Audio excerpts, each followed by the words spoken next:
Menjadi manusia Paskah.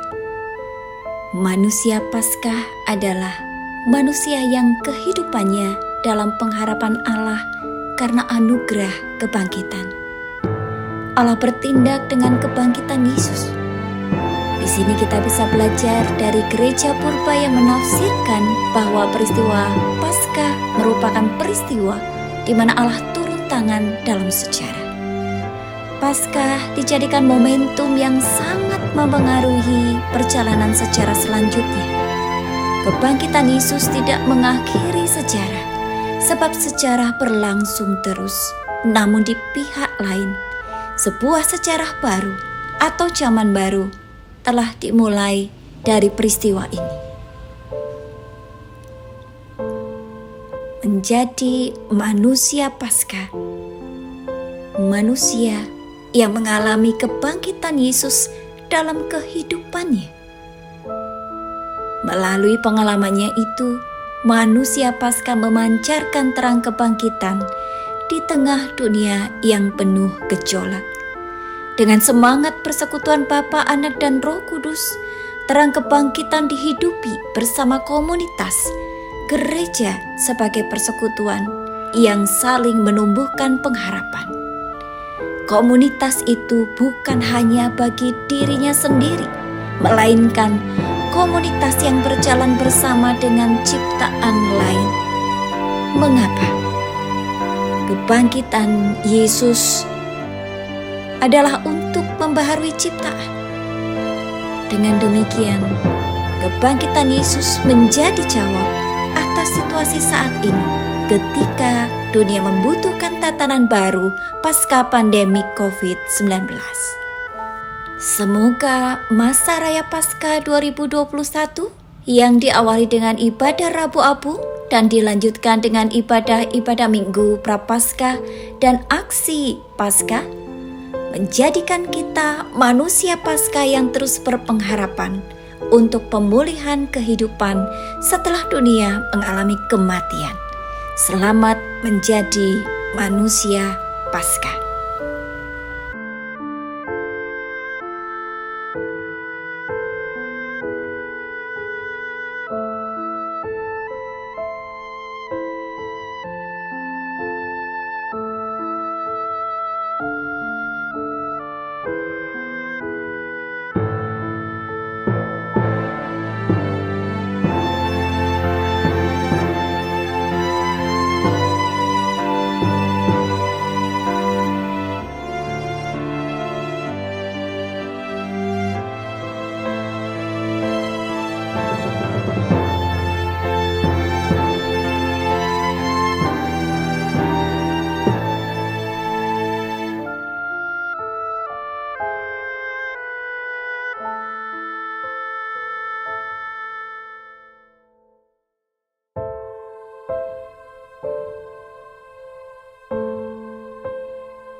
Selamat malam jemaat yang dikasihi Tuhan Yesus Kristus. Kami atas nama Majelis Jemaat GKI Pakuwon mengucapkan selamat bersekutu di dalam kasih Tuhan Yesus dalam ibadah online GKI Pakuwon. Dan kami mengharapkan partisipasi saudara dalam ibadah minggu selanjutnya. Kebaktian Rabu Abu pada malam hari ini dilayani oleh Bapak Pendeta Simon Stevili dengan tema kesalehan palsu.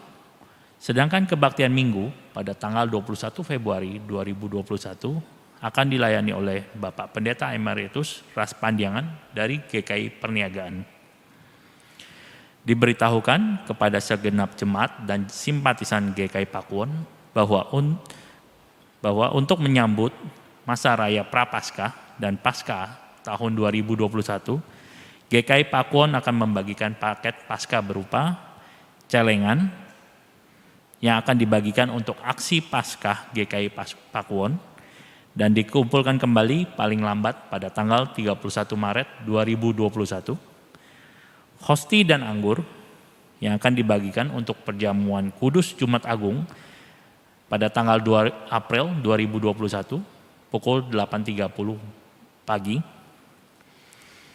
Untuk pengambilan paket, Bapak Ibu dipersilakan datang mengambil di ruang bawah atau lantai dasar GKI Pakuwon dengan konfirmasi terlebih dahulu ke Tata Usaha Gereja atau Bapak Eko melalui telepon 021 567 7350 atau melalui handphone 0899 2036 890. Saya ulangi, melalui telepon ke 021 567 7350 atau melalui handphone di 0899 2036 890. Demikian disampaikan dan terima kasih atas perhatian Bapak Ibu. Tuhan memberkati kita semua. Jemaat dipersilakan mengambil waktu teduh sejenak.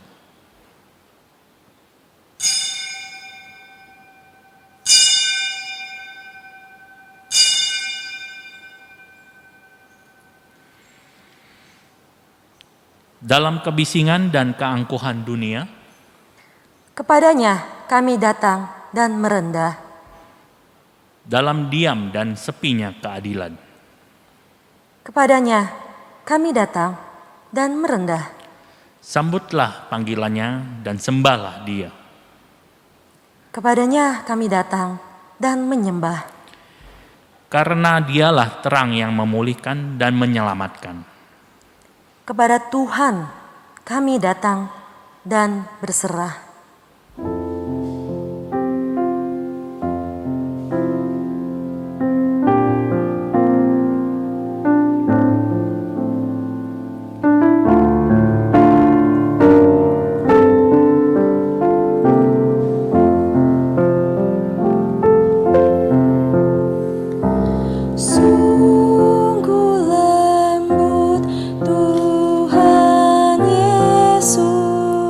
Mama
Ibadah Rabu Abu ini dimungkinkan karena pertolongan kita adalah dalam nama Tuhan yang menjadikan langit dan bumi.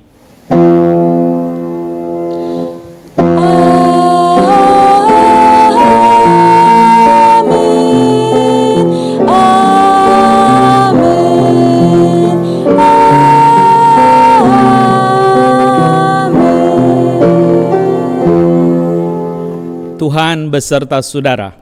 Dan beserta saudara juga. Umat yang terkasih, Tuhan menciptakan kita dari debu, benda yang rapuh. Begitulah sejatinya kita di hadapan Tuhan. Kita rapuh terhadap dosa. Kita rapuh terhadap sakit penyakit. Kita rapuh terhadap kematian. Sudah sepatutnya kita yang rapuh ini merendahkan diri di hadapan Tuhan, memohon kepadanya untuk merengkuh kita dalam embara kehidupan. Jangan keraskan hatimu, dengarkanlah panggilannya. Rasakan kasihnya yang merangkul saudara dan saya, menghibur jiwa yang keluh dan resah.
Mari saudara-saudara, kita akan merenungkan bagian sabda Tuhan sehingga apa yang ingin kita jalankan di dalam ibadah Rabu Abu ini boleh mendapatkan makna yang terus diperbaharui oleh Tuhan. Mari kita berdoa. Bapa yang baik, kami akan kembali membaca sabda-Mu. Berikanlah kami hikmat sehingga kami mendapatkan pendalaman ketika kami merenungkan kembali teks kitab suci berkait dengan penyelenggaraan Majelis Jemaat GKI Pakuwon untuk ibadah Rabu Abu memasuki minggu-minggu Prapaskah hingga kami menuju kepada puncak yaitu Minggu Sengsaramu, di dalam keterkaitan beberapa hari, baik itu Kamis Putih, Jumat Agung, Sabtu Hening, dan Minggu Paskah. Kiranya Engkau menolong bahwa semua karya-Mu itu berkait juga kepada akar yang sedang kami ingin renungkan. Kenapa kami coba untuk menyelami makna dari Rabu Abu ini. Berkata-katalah ya Allah, karena kami ingin mendengar. Di dalam Putra-Mu Yesus Tuhan, kami memohon. Amin. Saudara-saudara, kita akan membaca Injil Yohanes pasal yang pertama ayat 43 sampai 51. Injil Yohanes pasal yang pertama ayat 43 sampai 51. Pada keesokan harinya Yesus memutuskan untuk berangkat ke Galilea. Ia bertemu dengan Filipus dan berkata kepadanya, "Ikutlah aku." Filipus itu berasal dari Betsaida, kota Andreas dan Petrus. Filipus bertemu dengan Natanael dan berkata kepadanya, "Kami telah menemukan Dia yang disebut oleh Musa dalam kitab Taurat dan oleh para nabi, yaitu Yesus anak Yusuf dari Nazaret." Kata Natanael kepadanya, "Mungkinkah sesuatu yang baik datang dari Nazaret?" Kata Filipus kepadanya, "Mari dan lihatlah." Yesus melihat Natanael datang kepadanya lalu berkata tentang dia, "Lihat, inilah seorang Israel sejati, tidak ada kepalsuan di dalamnya." Kata Natanael kepadanya, "Bagaimana engkau mengenal aku?" Jawab Yesus kepadanya, "Sebelum Filipus memanggil engkau, aku telah melihat engkau di bawah pohon ara." Kata Natanael kepadanya, "Rabi, engkau anak Allah, engkau raja orang Israel." Yesus menjawab katanya, "Karena aku berkata kepadamu, aku melihat engkau di bawah pohon ara, maka engkau percaya. Engkau akan melihat hal-hal yang lebih besar daripada itu." Lalu kata Yesus kepadanya, "Aku berkata kepadamu, sesungguhnya engkau akan melihat langit terbuka dan malaikat-malaikat Allah turun naik kepada Anak Manusia." Sampai sedemikian jauh Injil Yesus Kristus. Berbahagialah mereka yang mendengarkan firman Allah dan yang memeliharanya. Hosiana. Hosiana, Hosiana, Hosiana.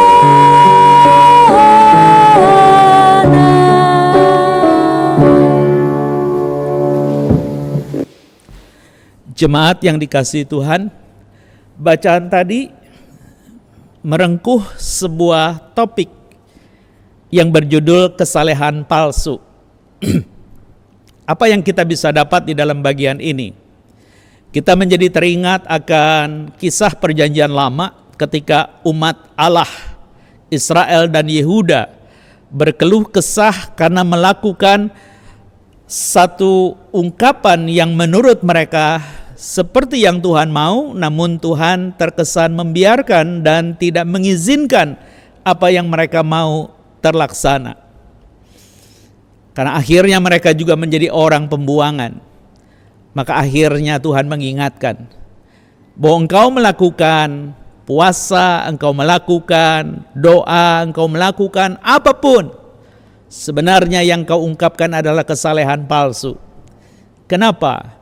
Karena engkau melakukan ritual, engkau melakukan ini itu, tetapi batin yang penuh cinta kasih, batin yang membutuhkan Tuhan, tidak lagi engkau wujud nyatakan, sehingga engkau disebut sebagai orang-orang yang palsu.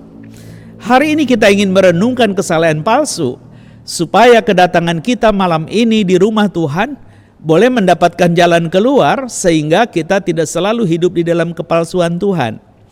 Apa yang tadi kita baca Ibu Bapak? Jelas sekali ada sebuah kontras pembanding ketika Yesus mengatakan perihal Natanael dengan mengatakan seperti ini.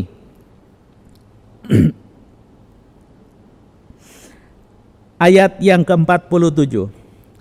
Lihatlah, Yesus melihat Natanael datang kepadanya, lalu berkata tentang dia, "Lihat, inilah seorang Israel sejati, tidak ada kepalsuan di dalamnya. Saudara-saudara yang dikasihi Tuhan, ketika Yesus baru berjumpa dengan Natanael, dia tidak menyapa ini dan itu. Dia langsung menggarisbawahi, lihat, Yesus mengatakan bahwa inilah Israel sejati, atau dialah orang Israel sejati. Kenapa? Karena tidak ada kepalsuan di dalamnya.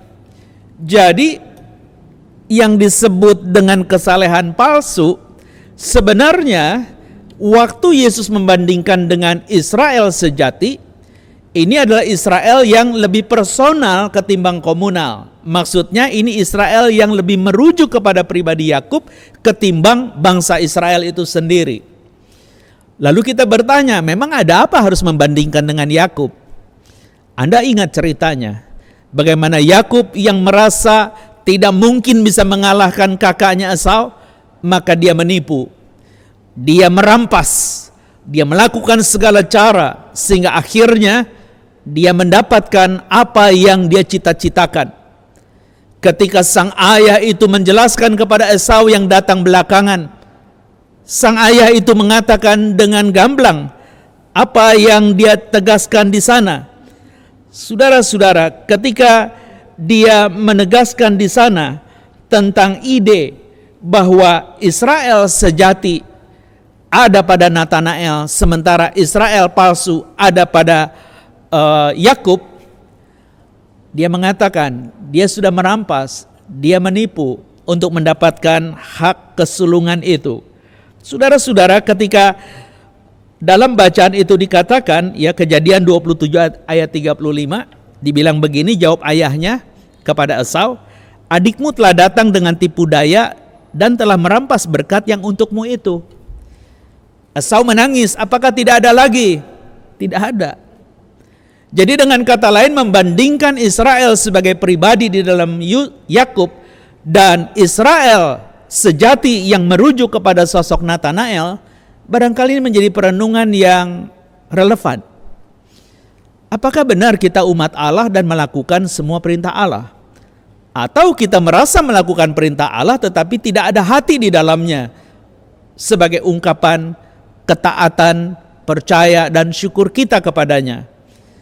Jangan heran ibu bapak kalau kita melakukan yang sedemikian, barangkali kita bukan pelaku sabda Tuhan. Kita pelaku-pelaku yang munafik atas nama Tuhan. Kita harus berbalik dari semua itu ibu bapak. Itu sebab ketika Yesus melihat Natanael yang diperkenalkan oleh Filipus, dia langsung mengatakan, lihatlah, inilah seorang Israel sejati, tidak ada kepalsuan di dalamnya. Natanael bingung karena belum ada diskusi apa-apa, tahu-tahu sudah bisa menilainya. Siapakah engkau? Dan ketika percakapan itu langsung Yesus mengatakan, sebelum kau datang kemari aku melihat engkau duduk di bawah pohon ara itu. Dia kaget. Kok bisa tahu? Berarti dia lebih dari seorang nabi. Berarti dia bukan sembarangan orang. Maka ungkapan Natanael yang tulus itu menekankan, seperti ini. Rabi, engkau anak Allah, engkau Raja orang Israel. Jadi dengan kata lain, ketika engkau memasuki minggu sengsara di depan, melalui Rabu Abu hari ini adalah awal ketika engkau mau menaati semuanya, dimulai dengan sebuah pengakuan bahwa sebentar yang akan dikorbankan itu adalah Yesus, anak Allah, Raja orang Israel. Tanpa pengakuan seperti itu, maka semua ritual-ritual yang sedang Anda lakukan untuk mengingat tentang cinta Tuhan, itu isapan jempol saja. Tapi kalau kita ingat bahwa Dia penuh kemurahan, maka Dia akan memberikan kita kelegaan, karena kita boleh keluar dari kepalsuan itu. Jadi ibu bapak, kita sekarang menjadi siuman. Ketika Natanael melakukan itu, dia ditegaskan oleh Yesus. Berikutnya mengatakan, karena aku berkata kepadamu, aku melihat engkau di bawah pohon ara, maka engkau percaya, engkau akan melihat hal-hal yang lebih besar dari itu. Yang mana? malaikat dikatakan akan turun naik melayani anak manusia. Jadi ketika langit terbuka dan Nathanael itu akan melihat bagaimana para malaikat melayani anak Allah itu. Dan itu hal yang dirindukan siapapun. Sehingga percayamu kepadaku tidak menjadi sia-sia. Lalu orang bertanya, kok cuma Yohanes yang menyebut nama Nathanael di kitab Injil Sinoptik waktu Yesus melantik murid, baik itu Matius, Markus, ya maupun Lukas, tidak ada Nathanael. Ditengarai dia sama dengan Bartolomeus. Jadi Bartolomeus itu Nathanael. Lalu kalau kita ambil arti nama Nathanael, Nathanael itu artinya karunia Allah, pemberian Allah. Jadi di dalam diri murid itu mau dijadikan contoh. Israel itu sebenarnya juga kasih karunia Allah, tetapi banyak tipu di sana. Sekarang ada sosok baru yang namanya Nathanael. Seperti ini harusnya Israel sejati. Atau dengan bahasa lain, seperti ini seharusnya seorang anak Tuhan yang percaya kepada Yesus hidup dengan perilaku yang tulus, ikhlas, dan tidak ada tipu daya di dalamnya. Kalau malam ini engkau dan saya datang masih ada motif hati terselubung yang tidak mau disingkapkan, jangan lupa ibu bapak, semua akan menjadi sia-sia. Saya yakin kau datang kemari bukan untuk sia-sia. Bukakanlah batinmu, katakan kepada Tuhan, aku percaya kepadamu, anak Allah yang hidup, Raja orang Israel, yang akan menanggung segala dosa yang sebentar aku ungkapkan, bahwa aku sesungguhnya debu yang akan kembali kepada debu, tapi sempat menyeleweng merasa diri terhormat dan mulia, mau menggantikan posisimu. Kiranya engkau berkenan ya Tuhan menolong, sehingga engkau menjadikan aku Israel sejati, atau aku adalah anakmu yang otentik, yang tidak ada tipu di dalamnya, tidak ada niat apapun kecuali ingin bersyukur bahwa Tuhan itu baik. Biarlah Tuhan menolong saudara. Tuhan mengingatkan kita dengan ayat-ayat ini sehingga kita boleh menjadi Israel sejati. Amin. Kita memasuki ritus penorehan abu. Karena semua orang telah berbuat dosa dan telah kehilangan kemuliaan Allah, maka marilah dengan kerendahan hati kita akui kesalahan di hadapan Tuhan.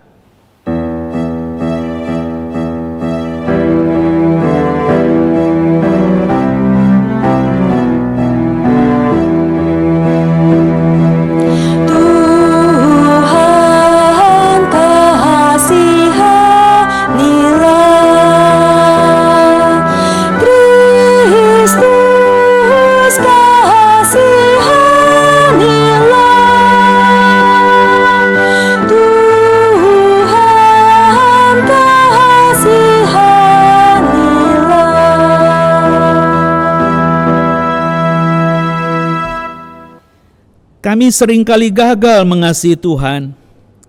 Hidup kami bukannya jadi teladan, malah jadi batu sandungan. Kesalehan terkadang menjadi topeng untuk menutupi kesalahan. Bahkan diam-diam kami ikuti jalan orang curang demi hati dan jiwa yang senang. Padahal jalan di depan menuju jurang. Tuhan, mohon ampunilah dosa kami.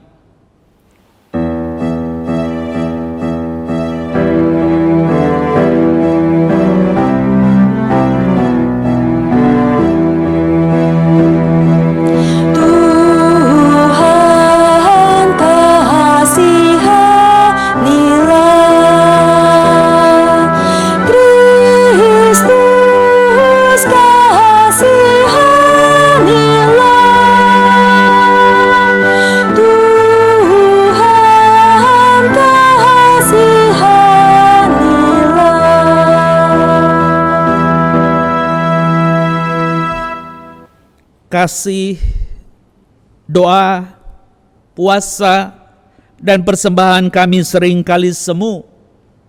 Kami tidak melakukannya dengan kesungguhan hati, bahkan cenderung jadi rutinitas yang membuat jenuh.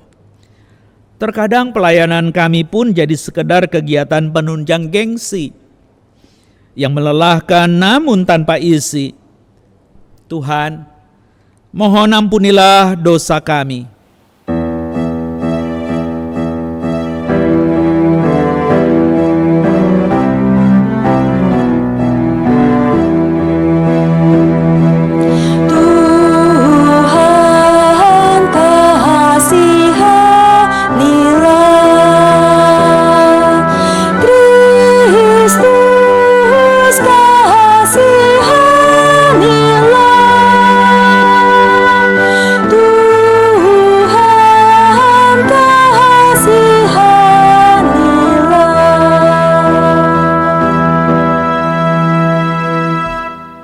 Kepada yang tersisih dan tersingkir, kami lebih tidak peduli lagi.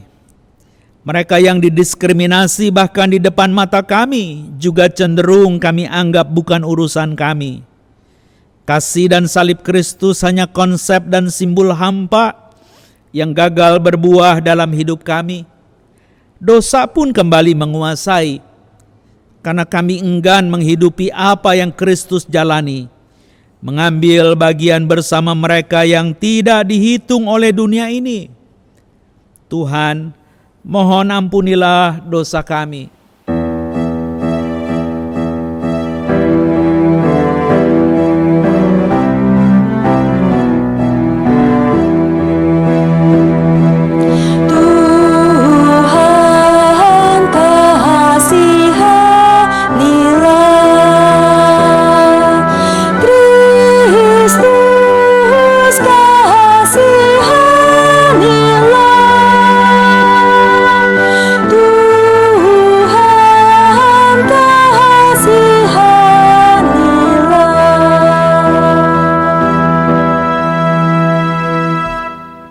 Mari kita berdoa.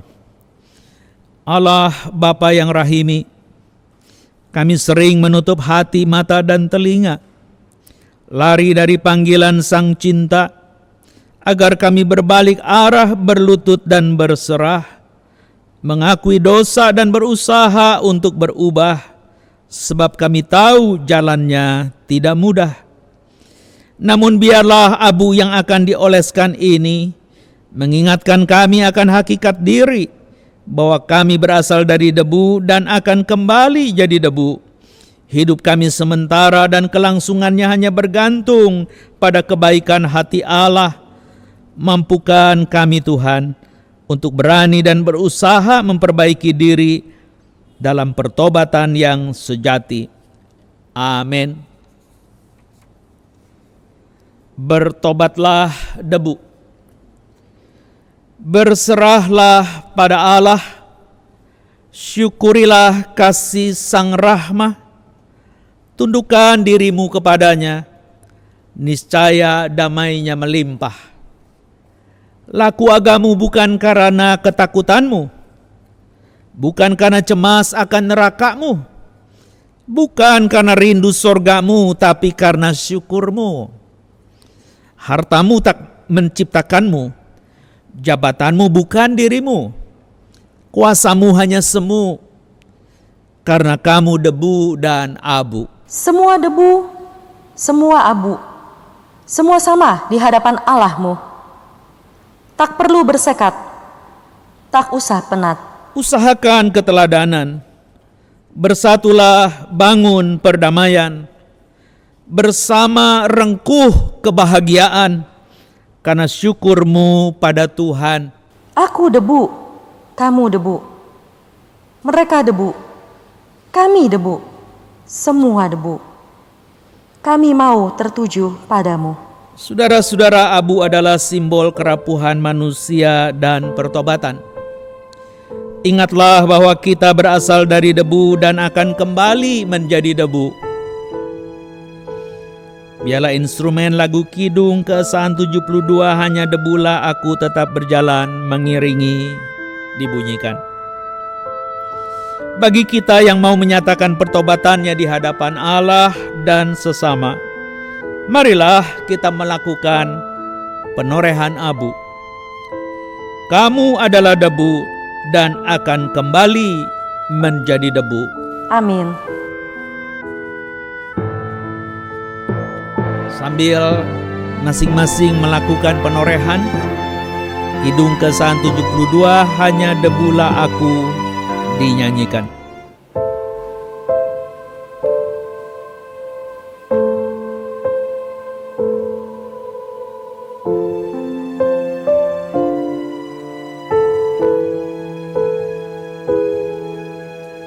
Hanya debulah aku di atas kaki-Mu, Tuhan. Hauskan titik embun, sabda penuh ampun. Tak layak aku tengadah menatap wajah-Mu, namun tetap ku percaya Maha Rahim Engkau. Saudara-saudara sidang jemaat yang dicintai Tuhan, saya mengundang ibu bapak berdiri untuk mendengarkan berita anugerah berkait dengan prosesi tadi yang memaknai tentang pertobatan sejati untuk lenyaplah kesalehan palsu. Biarlah kita boleh mengakui dosa dengan sungguh-sungguh dan dengarkanlah firman Tuhan yang dikutip dari Efesus 2 ayat 4-5. Tetapi Allah yang kaya dengan rahmat, oleh karena kasih-Nya yang besar yang dilimpahkannya kepada kita, telah menghidupkan kita bersama-sama dengan Kristus, sekalipun kita telah mati oleh kesalahan-kesalahan kita, oleh kasih karunia kamu diselamatkan, di dalam Kristus engkau telah diampuni. Di dalam Kristus engkau pun telah diampuni. Sekaranglah waktunya kita akan berpisah dan pengutusan serta berkat akan dilayankan. Pulanglah dalam damai, biarlah abu yang telah ditorehkan ini menjadi pengingat akan hakikat kita yang fana dan rapuh. Kasih-Nya yang tak terbatas itulah yang menjadi labuhan abadi, tempat kita dapat berpaut dan bersandar. Mari kita menaikkan nyanyian PKJ 179 ayat 1 dan 2, Kasih Paling Agung.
korbankan dirinya agar ku ditebus. Dia menaklukkan maut dan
apapun terjadi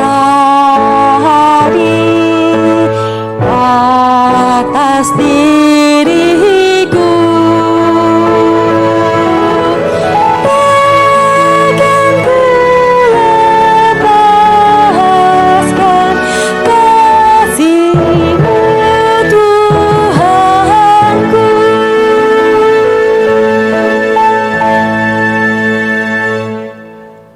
Untuk itu arahkanlah hatimu kepada Tuhan. Kami mengarahkan hati kami kepada Tuhan. Jadilah saksi Kristus, Syukur kepada Allah, terpujilah Tuhan. kini dan selamanya. Pergilah dan terimalah berkat dari Tuhan. Kiranya Tuhan senantiasa memberkati dan memenuhi hidupmu dengan cinta kasih. Dia menjagamu dalam perjalanan pertobatan yang seringkali sepi dan terjal. Kiranya Tuhan mengaruniakanmu damai dan sejahtera dari sekarang sampai selama-lamanya. Amin. Hosiana, Hosiana, Hosiana, Hosiana, Hosiana, amin, amin,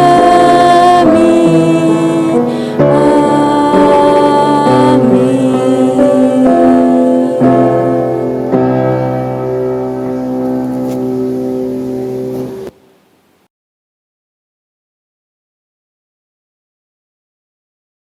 Menjadi manusia Paskah. Manusia Paskah adalah manusia yang kehidupannya dalam pengharapan Allah karena anugerah kebangkitan. Allah bertindak dengan kebangkitan Yesus. Di sini kita bisa belajar dari gereja purba yang menafsirkan bahwa peristiwa Paskah merupakan peristiwa di mana Allah turun tangan dalam sejarah. Paskah dijadikan momentum yang sangat mempengaruhi perjalanan sejarah selanjutnya. Kebangkitan Yesus tidak mengakhiri sejarah, sebab sejarah berlangsung terus. Namun di pihak lain, sebuah sejarah baru atau zaman baru telah dimulai dari peristiwa ini. Menjadi manusia Paskah, manusia yang mengalami kebangkitan Yesus dalam kehidupannya. Melalui pengalamannya itu, manusia Paskah memancarkan terang kebangkitan di tengah dunia yang penuh gejolak. Dengan semangat persekutuan Bapa, Anak, dan Roh Kudus, terang kebangkitan dihidupi bersama komunitas gereja sebagai persekutuan yang saling menumbuhkan pengharapan. Komunitas itu bukan hanya bagi dirinya sendiri, melainkan komunitas yang berjalan bersama dengan ciptaan lain. Mengapa? Kebangkitan Yesus adalah untuk membaharui ciptaan. Dengan demikian, kebangkitan Yesus menjadi jawab atas situasi saat ini ketika dunia membutuhkan tatanan baru pasca pandemi COVID-19. Semoga masa Raya Paskah 2021 yang diawali dengan ibadah Rabu Abu dan dilanjutkan dengan ibadah-ibadah Minggu Prapaskah dan aksi Paskah menjadikan kita manusia Paskah yang terus berpengharapan untuk pemulihan kehidupan setelah dunia mengalami kematian. Selamat menjadi manusia Paskah.